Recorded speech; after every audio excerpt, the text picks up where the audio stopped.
చేసి ఉండాలి. ఎక్కడ కూడా వారికి భూమికి సంబంధించిన ఆవరణాలు కానివ్వండి, లేకుంటే సొంత వాహనం, ఇలాంటి అన్ని చాలా కండిషన్స్ అయితే ఉన్నాయి. ఈ కండిషన్స్ అన్నిటి కనుక అర్హత సాధిస్తే సుమారుగా 12,000 రూపాయలు ఏడాదికి గాను, అంటే ఒక సీజన్కి 6,000 రూపాయల చొప్పున మీ బ్యాంక్ ఖాతాలో జమ కాబోతున్నాయి. ఇది కేవలం భూమి లేనటువంటి నిరుపేదలకు మాత్రమే ఇందిరమ్మ ఆత్మీయ భరోసా కింద ఇవ్వబోతుంది రాష్ట్ర ప్రభుత్వం. 100 రోజుల పనిగా చెప్పేటువంటి ఆ జాబ్ కార్డు ఉండాల్సింది తప్పనిసరిగా బ్యాంక్ అకౌంట్ ఉండాలి, ఆధార్ కార్డు లింక్ అయి ఉండాలి, ఆ జాబ్ కార్డు మీద కనీసం 20 రోజులు పనిచేసినట్టుగా ఉండాలి. వారికి మాత్రమే అర్హత సాధించబోతున్నారు. ఇక గ్రామ పంచాయతీ తీర్మానాల్లో అభ్యంతరాలు ఉండకూడదు. అంటే గ్రామ పంచాయతీలో మీ అర్హతకు సంబంధించినటువంటి ఆ లిస్ట్ని అనౌన్స్ చేయబోతున్నారు, అక్కడ గ్రామ సభల్లో వెల్లడించబోతున్నారు. అయితే ఆ లిస్టు ద్వారా ఎవరైనా కనుక అభ్యంతరాలు ఉంటే కనుక మీకు క్యాన్సిల్ అయ్యే అవకాశం ఉంది. అంటే మీ గ్రామ పరిధిలోనే మీకు కనుక అర్హత సాధిస్తే ఈ 12,000 రూపాయలు ఇవ్వాలని చెప్పి రాష్ట్ర ప్రభుత్వం కనుక డిసైడ్ అయితే, మీ గ్రామ పరిధిలో ఇంకెవరైనా కనుక అడ్డు చెప్పినా కూడా, అభ్యంతరాలు వ్యక్తం చేసినా కూడా మీకు దానికి అర్హత ఉండదు.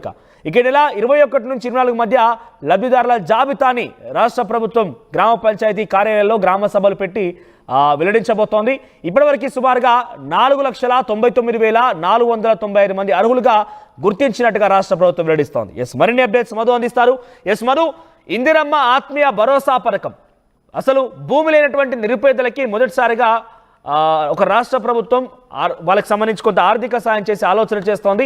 ఇందులో భాగంగా ఏడాదికి 12,000 రూపాయలు ఇవ్వబోతోంది. కండిషన్స్ ఎలా ఉండబోతున్నాయి, ఎలా గుర్తిస్తారు, ముఖ్యంగా దీనికి సంబంధించి అర్హతలు ఏంటి?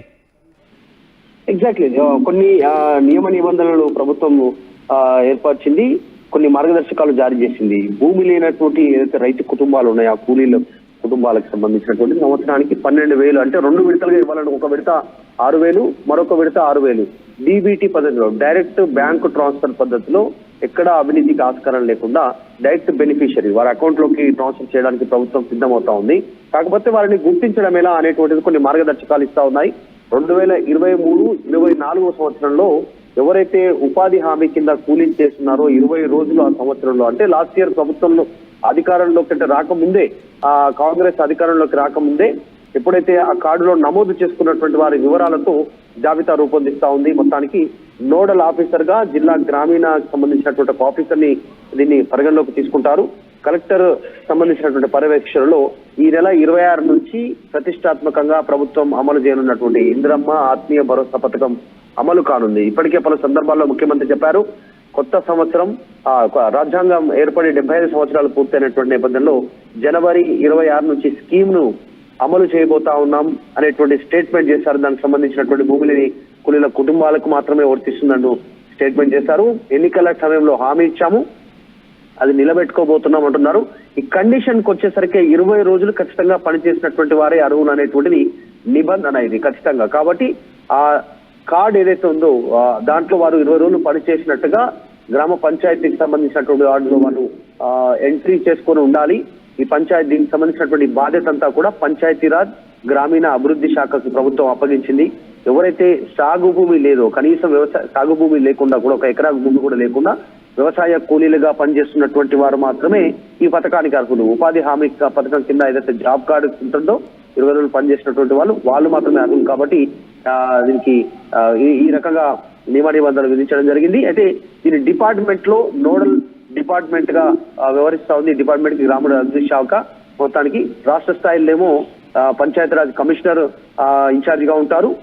గ్రామ స్థాయిలో మాత్రం నోడల్ ఆఫీసర్ గా ఈ డిపార్ట్మెంట్ సంబంధించిన వ్యవహరిస్తోంది.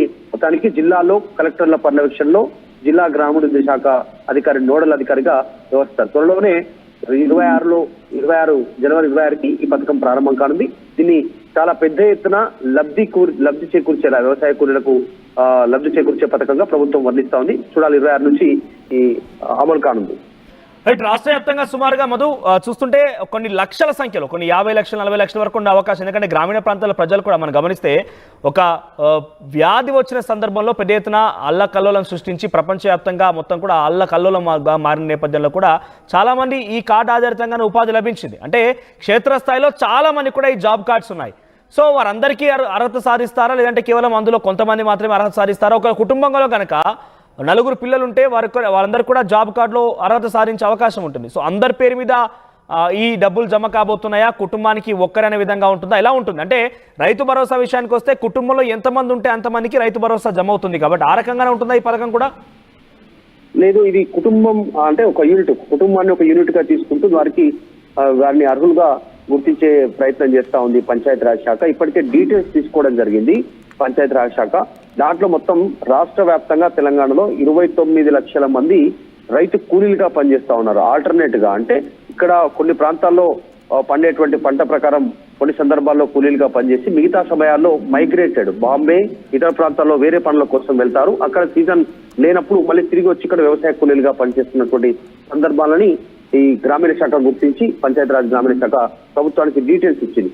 ఇప్పటి వరకు ప్రభుత్వం గమనించిన దాంట్లో కేవలం 10 లక్షల మంది ఈ అర్హులు ఉన్నట్టుగా తెలుస్తా ఉంది. ఈ ఇందిరమ్మ ఆత్మీయ భరోసా పథకానికి ప్రభుత్వం విధించినటువంటి నిబంధనల ప్రకారం అంటే 2023-24 సంవత్సరానికి వచ్చేసరికి 20 రోజులు ఈ ఉపాధి హామీ కూలీలుగా పనిచేసినటువంటి వారి లెక్క అది. అంటే 10 లక్షల మందికి దాదాపు ప్రభుత్వానికి 1200 కోట్ల నిధులు అవసరమవుతాయి. 10 లక్షల మందికి 2 దఫాలుగా 6,000 అంటే 12,000 ఇవ్వడానికి ప్రభుత్వం దగ్గర ఉన్నటువంటి లెక్కల ప్రకారం కేవలం 10 లక్షల మందే అర్హులుగా ఉండేటువంటి అవకాశం ఉంది. దీంట్లో కూడా ఇంకేమైనా నిబంధనలు ఇంకా కఠినతరంగా ఉంటే సంఖ్య తగ్గే అవకాశం ఉండొచ్చు.